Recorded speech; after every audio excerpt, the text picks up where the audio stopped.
नमस्कार मंडळी, आम्ही आलो आहे पुण्यातील फेमस शॉपमध्ये ज्याचं नाव आहे मूलचंद मॉल्स.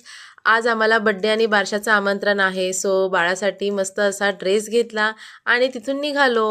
आज महाराजांच्या बाळाचं बारसं आहे. सो तिथेच चाललो आहे. या मस्त अशा घाटातून डोंगराळ हिरवळीतून वाट काढत काढत आम्ही त्या हॉलपर्यंत पोचलो. ज्या हॉलच्या बाहेर आमचे तात्या आमची वाट पाहत उभे होते. तिथे पोचल्याबरोबर पहा तर कशा आजीनी नातीच्या केसांमध्ये गजरा माळला, अगस्त्यलाही घेतलं. त्यानंतर ही रॉयल एंट्री झाली आजोबा नातवाची. त्यानंतर बड्डेचं बारसा सुरुवात झाली आणि आधी आईची ओटी भरण्यात आली. नंतर कुणी गोविंद घ्या, कुणी गोपाळ घ्या, कुणी राम घ्या, कुणी लक्ष्मण घ्या, असं म्हणत म्हणत बारशाची सुरुवात झाली.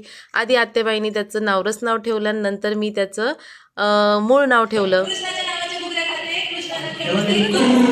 बारसं झाल्यानंतर केलेली मजा मस्ती आणि धमाल बड्डेचा ब्लॉग तुम्हाला नेक्स्ट मिली ब्लॉगमध्ये पाहायला मिळेल. त्यासाठी पार्ट 2